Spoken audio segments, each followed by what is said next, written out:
Bud? Ya, halo Om Wahyu. Iya.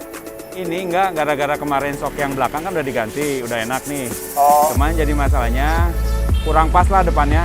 Oke, Om, gue punya solusinya Om. Lu datangnya ke tempat gue Om. Ya, oke. Aku ke sana ya. Oke, siap. Gue tunggu ya. Oke, sip. Yo. Di semua shock GSS, di springnya pasti ada kode ini. Preload itu beban awal untuk shock breaker. Nah, ini harus tepat banget. Mulung kita coba Om ya, ekstrim ya. Tuaga Padma.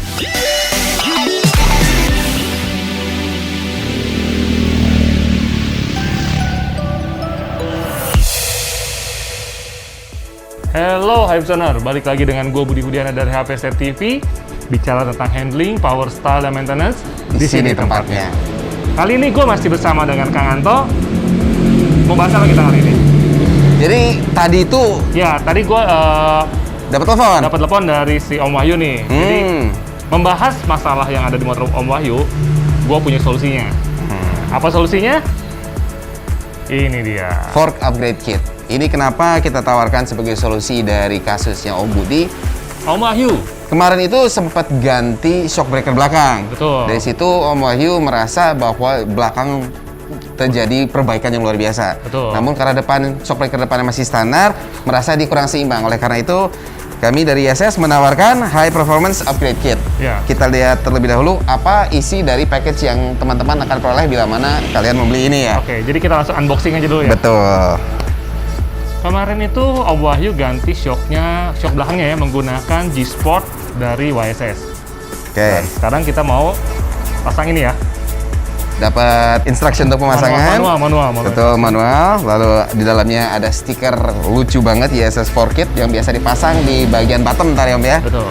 Nah, berikutnya kita mendapatkan per. Nah, per yang kita peroleh di sini adalah kalau teman-teman belum nonton video mengenai penjelasan produk-produk ISS, ada videonya yang bisa ditonton di pojok kanan atas ini. Nah, di sini kita menjelaskan tipe-tipe jenis per yang linear dan progresif. Untuk motor ADV, kebetulan di upgrade 4 kitnya ini menggunakan per yang progresif. Bisa dilihat kalau teman-teman lihat lebih jelas, di bagian bawahnya ini adalah rapat dan yang ke atas renggang. Ini yang menandakan bahwa per ini adalah per progresif ya Om ya? Betul, progresif. Oke, next itu kita ada end cap. Nah, end cap ini di atasnya kalau kita bisa lihat, ini ada kunci L atau kunci 12 mm yang nanti difungsikan untuk mengatur preload dari motor. Nah, fork depan. Apalagi, nah ini dia. Nah, ini bagian paling menarik kalau teman-teman lihat. Ini kayak seolah-olah kayak sebuah mainan ya. Ini disebut dengan PD valve. PD valve itu adalah piston damping valve yang berfungsi untuk mendamping, meredam. Nah, yang akan teremulasi saat kita menggunakan PD valve ini adalah mengsimulasi compression pada shock breaker standar Om. Gitu. Jadi di sini juga ada setelannya. Nanti kita setel dulu sebelum pemasangan. Oke, informasi berikutnya apa nih Om ya?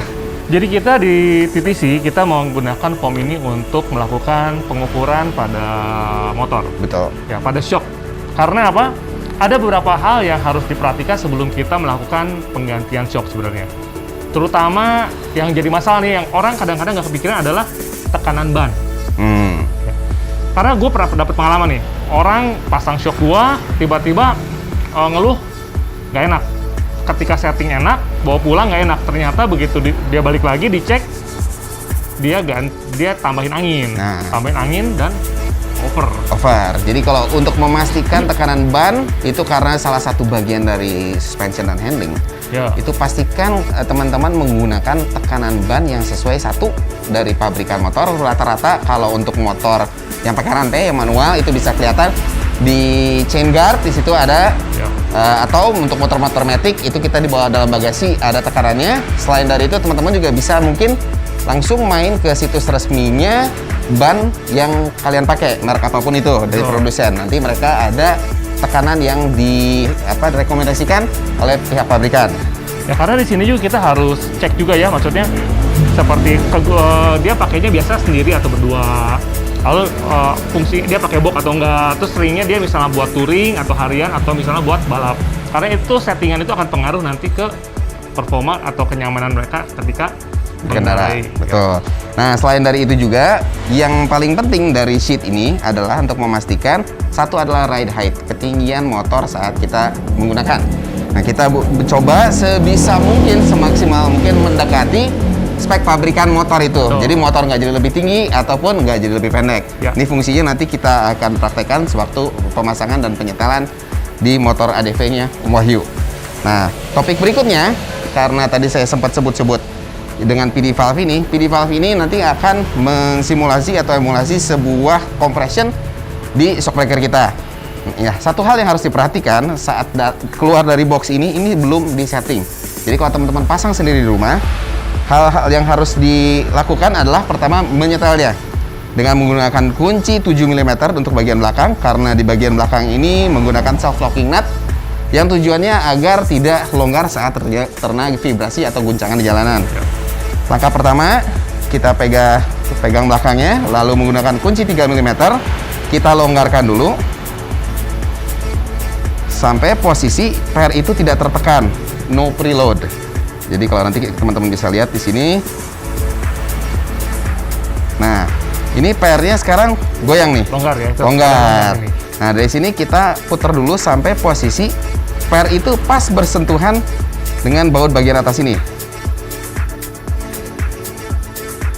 Nah, pas sudah bersentuhan ini, ISS merekomendasi Om ya, berapa Iya, putaran Om? Biasa kita pakai 2 putaran. Pakai dua putaran. Nah, 2 putaran ini cukup kita ambil. Anggap dari sebelah sini, kita kasih 2 putaran arah jarum jam, mengencangkan, mengasih preload. 1, 2. Dari sini nanti kita tinggal mengacu ke experience dari rider atau pengguna kit ini. Kalau dalam kasus ini Om Wahyu ntar. Betul. Nanti kalau bila mana teman-teman merasa kurang dalam hal compression, ini bisa diatur, diperkeras ataupun dilonggarkan. Ya. Nah, berikutnya yang harus kita bahas mengenai ini tidak ada setelan rebound Om ya. Betul. Karena rebound itu nanti akan kalian bisa atur dengan kekentalan atau viskositas oli. Oli, betul. Kembali gimana experience dari seorangnya ya. Dia Iya. senangnya seperti apa, nanti memang harus kita sesuaikan. Dan seperti yang gue pernah bilang juga di video sebelumnya, bahwa setting shock itu mungkin nggak bisa cuma hanya 1 kali. Betul. Ya, jadi mungkin nanti harus ditemukan sampai dapat settingan yang benar-benar pas dengan si ridernya. Jadi custom sesuai dengan keperluan masing-masing rider. Sekarang kita lari ke motornya. Kita langsung pasang, langsung kita start. Oke. Sebelum kita melakukan pemongkaran, ada beberapa data yang harus kita peroleh terlebih dahulu agar settingan saat sudah diganti tetap sama dengan motor standarnya. Paling pertama kita ukur panjang dari, kita cari 2 titik ya. Kalau saya menggunakan titik bagian atas dari segitiga dan bagian bawah dari bottom sebagai tolak ukur. Kita ukur dulu yang pertama. Ukuran yang pertama ini kita mendapat 15,1 mm. Nah, berikutnya adalah tolong standarnya diturunin Bob. Ukuran yang kedua menggunakan titik ukur yang sama. Kita ukur kembali. Ini kita mendapatkan ukuran 11,1. Oke, nah berikutnya sekarang Om Wahyu tolong naik ke atas motornya. Posisi riding. Kakinya dua-duanya naik ke atas motor. Nah, kita sekarang dapat ukuran di 75 mm. Nah, setelah kita dapat semua ukuran itu, kita bisa lanjut ke proses bongkar shockbreakernya dan kita pasang fork upgrade kit. Yes.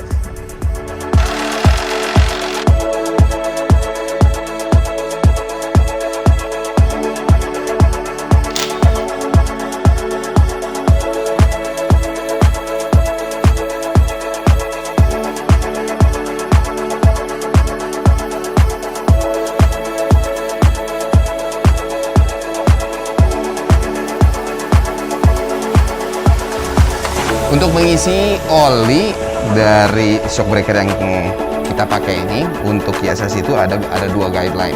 Guideline pertama itu adalah dengan menggunakan gelas ukur atau jumlah volume cc yang diperlukan untuk shockbreaker, atau ya Om ya bisa juga diukur air chamber ya Om ya. Chamber, betul. Untuk ADV itu secara volume itu berapa? 110 cc. 110 cc atau air chamber 80. 80 cm. Diukurnya itu dari posisi di bawah seperti ini, diukur sisa ketinggiannya sebelum per dan teman-temannya masuk. Sekarang paling mudah buat teman-teman lakukan adalah mengukur volumenya. 110 ya, Om ya? 110. Kita mau dipegang, Om ya. Pastikan juga sewaktu teman-teman lagi membersihkan oli dari sisa bekas di shock breaker itu tidak menggunakan bahan-bahan yang dapat membuat karet-karet mengembang. Seperti halnya bensin, minyak tanah, dan teman-temannya. Disarankan menggunakan brake cleaner atau karburator cleaner karena dia relatif cepat menguap dan tidak akan membuat karet-karet mengembang. Yang saya pakai di sini adalah gelas ukur, ukurannya 50 cc. Berarti kita isinya 2 kali 50 plus 10. Untuk oli yang kita pakai saat ini adalah oli 15W, Om ya? Betul, 15W. 15W. Nah, nanti kita akan sesuaikan dengan keperluan Om Wahyu. Di saat kalau misalnya kita pakai 15W, reboundnya sudah cukup, berarti sudah. Kalau misalnya terlalu cepat, berarti kita ganti dengan viskositas yang lebih kental. Kalau kurang cepat, kita ganti sama yang lebih encer. Oke, 50 lagi. 100 ini. Ya. Tinggal tambah 10 berarti. Betul. Tambah 10.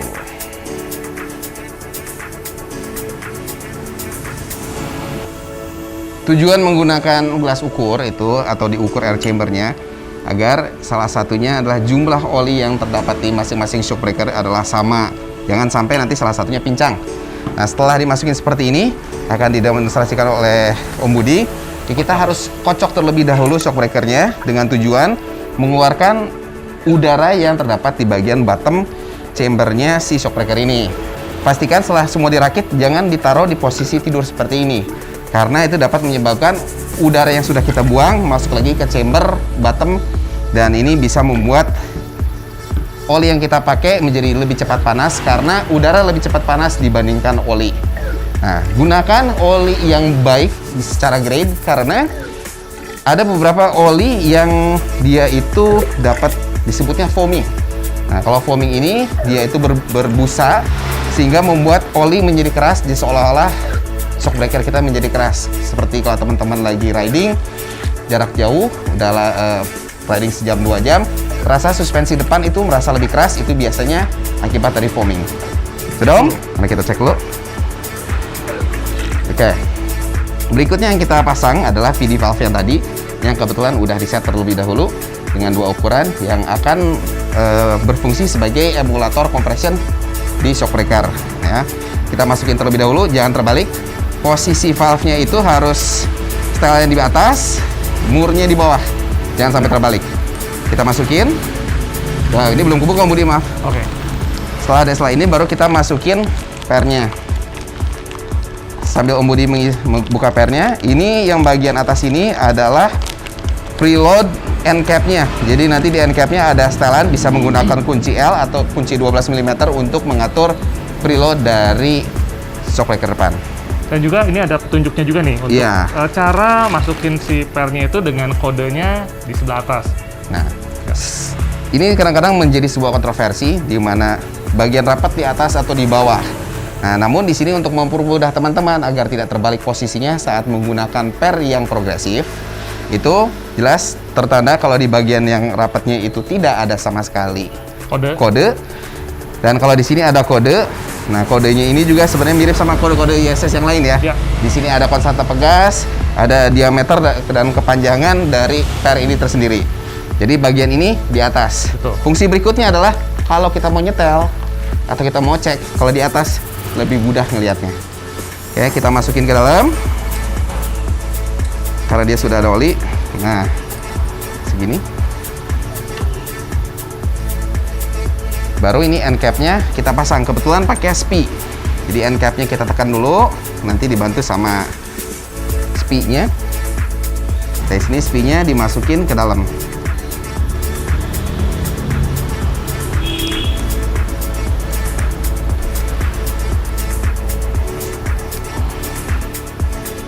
Pastikan SPI-nya sudah diam di tempatnya. Dari sini kita tinggal isi yang satu lagi, lalu kita install kembali ke motor dan kita ukur kembali untuk ngecek preloadnya apakah sudah pas atau sesuai dengan bawaan pabriknya.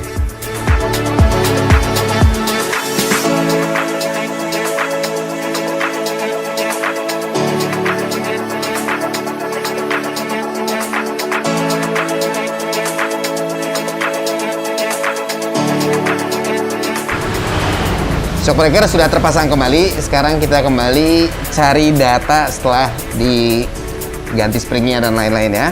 Kita untuk ukuran nomor 1 kita dapat di 15,1. Dan kita ukur kembali. Kita dapat di 13,3. Om Wahyu naik ke atas motornya. Tolong dibantu Bob, belakangnya tahan. Maju dikit, ya, up. Oke, lepas ya. Nah, ramin dulu. Oke, lepas. 11,1. Nah, dari sini kalau kita lihat secara ukuran, sepintas ini motor lebih tinggi dibanding bawaannya. Kebetulan juga ini Om Wahyu karena memang seneng main di medan yang agak ekstrim ya? Agak ekstrim, kebutuhannya shocknya agak tinggi. Ini bisa lebih tinggi lagi sebenarnya kalau kita tambah preload. Tapi mengingat preload itu bukan untuk ninggiin, cuman untuk ngepaskan posisi motor. Sekarang biar Om Wahyu coba dulu, nanti kita denger rasanya seperti apa, kurangnya di mana dan lebihnya di mana.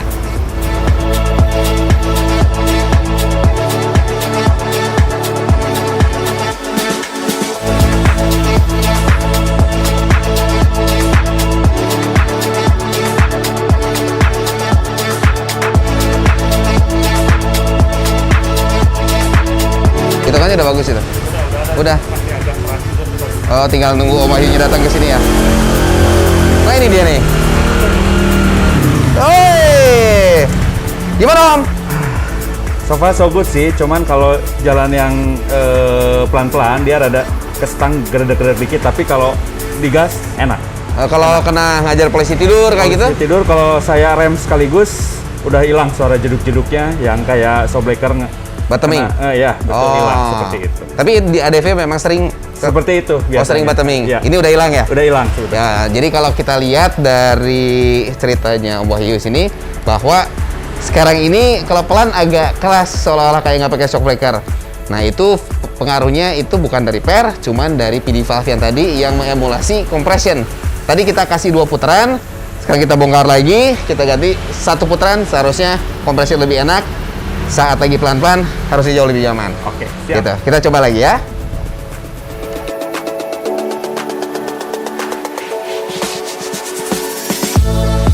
Sekarang PD valve-nya sudah dibongkar. Kedua-duanya harus kita setting ulang. Tadi kita dapat 2 putaran yang di awal. Nah, 2 putaran ini ternyata untuk kompresinya di Om Wahyu terlalu keras karena memang pas lagi pelan agak jadi geter-geter. Nah, saat kita mau nyetel ulang, pastikan kita longgarkan dulu. Kita kembaliin lagi sampai posisinya nanti sipernya kalau bisa lihat longgar. Nah, kalau longgar seperti ini, kita kencengin pelan dikit demi sedikit sampai siper nggak bisa bergerak. Nah, per sudah nggak bisa bergerak. Dari sini baru kita tambah 1 putaran untuk menyesuaikan kompresi yang diperlukan. Dari bawah, nah ini dari sini kita kasih 1 putaran. Untuk keduanya kita setting seperti ini. Kebetulan yang satunya lagi udah saya setting. Sekarang kita pasang lagi shockbreaker, lalu kita suruh Om Wahyu coba lagi. Siapa tahu udah pas setelannya.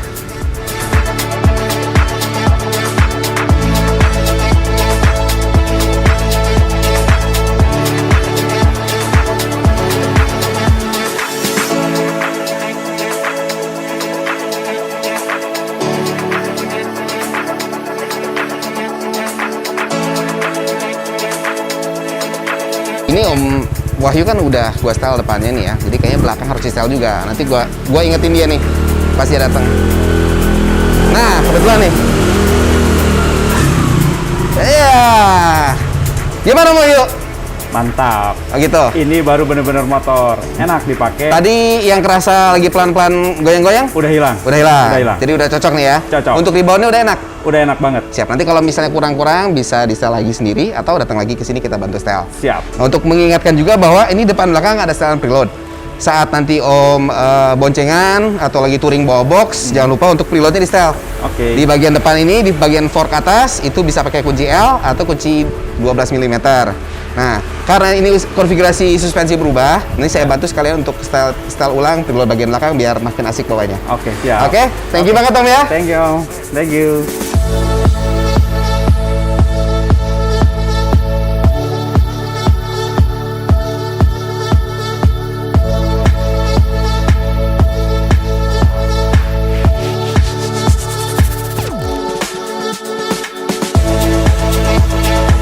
Oke Kang Anto, Om Wahyu tadi sudah mendapatkan high performance experience dengan motornya dia. Betul. Nah, berarti tinggal kita kasih kesimpulannya aja nih. Betul.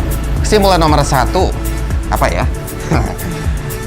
Untuk melakukan penyetelan itu bukan sebuah hal yang simpel pada dasarnya. Jadi penyetelan shock breaker itu antara akan disesuaikan dengan keperluan teman-teman. Nah, harus diperhatikan bahwa PD valve yang terdapat pada fork upgrade kitnya ISS ini, satu fungsinya untuk mengemulasi atau menambahkan fitur compression ya Om ya. Ya. Nah, lalu di saat teman-teman mau mengatur rebound dari shock breaker teman-teman, pastikan kalian harus mencoba berkali-kali mungkin, yaitu bermain atau berubah-ubah kekentalan dari oli shock breaker. Begitu ya Om ya? Ya. Dan yang paling penting, jangan lupa cek dulu tekanan ban motor lu sebelum lu melakukan setting suspensi. Betul, karena settingan salah satu tekanan ban, motor nggak akan jadi enak, kurang grip, dan disesuaikan dengan medan-medan yang kalian lalui untuk hariannya. Oke, gitu aja. Jangan lupa like, share, dan subscribe. Tonton video gue selanjutnya. Ciao!